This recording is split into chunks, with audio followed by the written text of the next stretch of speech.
আকাশবাণী শিলচর আঞ্চলিক সংবাদ পড়ছি সৌমিত্র চৌধুরী।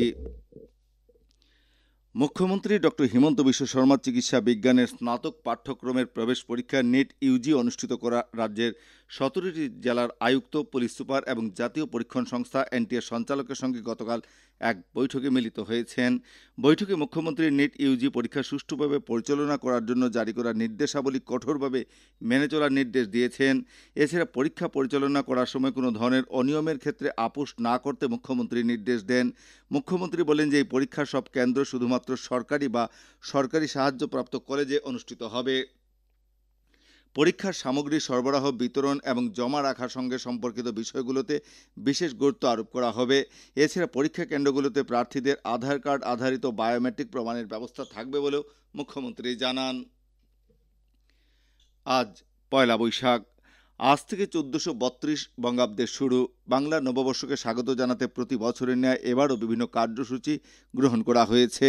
বরাক উপত্যকার ভাষা ও সাংস্কৃতিক গৌরব সংরক্ষণ এবং এ অঞ্চলের বহুভাষিক ও বৈচিত্র্যময় সাংস্কৃতিক ঐতিহ্যকে উদযাপনের উদ্দেশ্যে বরাক উপত্যকা বঙ্গ সাহিত্য সংস্কৃতি সম্মেলনের শিলচর শহর আঞ্চলিক সমিতি ১৪৩২ বঙ্গাব্দ নববর্ষকে স্বাগত জানাতে আজ বর্ণাঢ্য শোভাযাত্রার আয়োজন করেছে।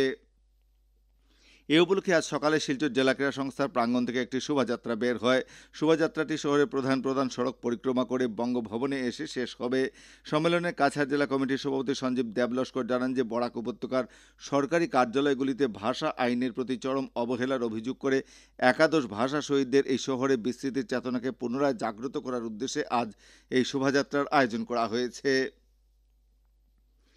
বাংলা সাহিত্য সভা অসমের শিলচর সমিতির উদ্যোগে ১৪৩২ বঙ্গাব্দকে বরণ ও নতুন বছরকে স্বাগত জানাতে আজ শিলচর মহিলা কলেজে বিকেল ৫টায় একটি সাংস্কৃতিক অনুষ্ঠানের আয়োজন করা হয়েছে।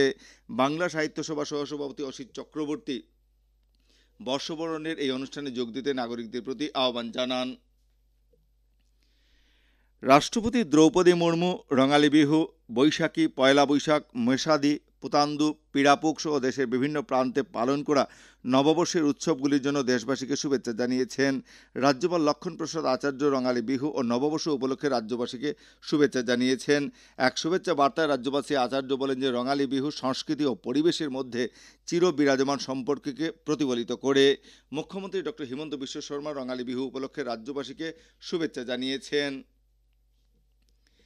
এদিকে বরাক উপত্যকার ৩ জেলায় গতকাল চৈত্র সংক্রান্তি উপলক্ষে চড়ক পূজা বা গাজনের মেলার আয়োজন করা হয়। রোগ ব্যাধি থেকে মুক্তি লাভ করা এবং মনোবাসনা পূরণের আশায় ভক্তরা ১ মাস ব্রত পালন করার পর চড়ক পূজা করে থাকেন। শিলচর গান্ধী মেলার মাঠ, রাঙিরখাড়ি কালীবাড়ি চর, শ্মশান কালীবাড়ি, ফাটকবাজার কালীবাড়ি, ন্যাশনাল হাইওয়ে সহ বিভিন্ন স্থানে গতকাল চড়ক পূজা অনুষ্ঠিত হয়। উত্তর পূর্ব সীমান্ত রেলের অতিরিক্ত যাত্রী ভিড় সামাল দিতে ৫ জোড়া বিশেষ ট্রেন চালানোর সিদ্ধান্ত নিয়েছে। সীমান্ত রেল সূত্রে জানানো হয়েছে যে বিশেষ যাত্রী ট্রেনের মধ্যে রয়েছে Guwahati, Sriganganagar, new Jalpaiguri, Ayodhya cantt, Kamakhya, Anand Vihar terminal, Katihar, Amritsar এবং new Tinsukia SMVT Bengaluru train. কাছাড়ের বিদ্যালয়সমূহের পরিদর্শক এক বিজ্ঞপ্তিতে চলতি বছরের মাধ্যমিক পরীক্ষায় ২০% নিচে উত্তীর্ণ করা বিদ্যালয়গুলিকে খারাপ ফলাফলের জন্য কারণ দর্শানোর নোটিশ জারি করেছেন। মাধ্যমিকে খারাপ ফলাফলের জন্য কাছাড় জেলার ৩৪টি বিদ্যালয়কে নোটিশ পাঠানো হয়েছে। এর মধ্যে শিলচর শহরের town high school, Radharaman Goswami high school এবং বিপ্লবী উল্লাসকর বিদ্যা ভবন রয়েছে। ভারতীয় আবহাওয়া বিজ্ঞান বিভাগের পক্ষ থেকে জানানো হয়েছে যে আসাম সহ উত্তর পূর্ব ভারতে আগামী ৫ দিন বজ্রবিদ্যুৎ সহ ঝড়ো বৃষ্টি হওয়ার সম্ভাবনা রয়েছে। শ্রীভূমি জেলা সৈনিক কল্যাণ আধিকারিক এক বিজ্ঞপ্তিতে জানিয়েছেন যে জেলার প্রাক্তন সৈনিকদের সন্তানদের শিক্ষাবৃত্তির জন্য আবেদন প্রক্রিয়া শুরু হয়েছে। বিজ্ঞপ্তিতে বলা হয়েছে যে স্থলসেনা, নৌসেনা ও বিমান বাহিনীর প্রাক্তন সৈনিকদের সন্তানদের জন্য এই শিক্ষাবৃত্তি সৈনিক কল্যাণ সঞ্চালকালয় থেকে প্রদান করা হবে। বিশদ বিবরণ শিলচর জেলা সৈনিক কল্যাণ আধিকারিকের কার্যালয়ে পাওয়া যাচ্ছে। আকাশবাণী শিলচর কেন্দ্রের আঞ্চলিক সংবাদ আমাদের ইউটিউব চ্যানেল এআইআর নিউজ শিলচরের মাধ্যমে শোনা যাচ্ছে।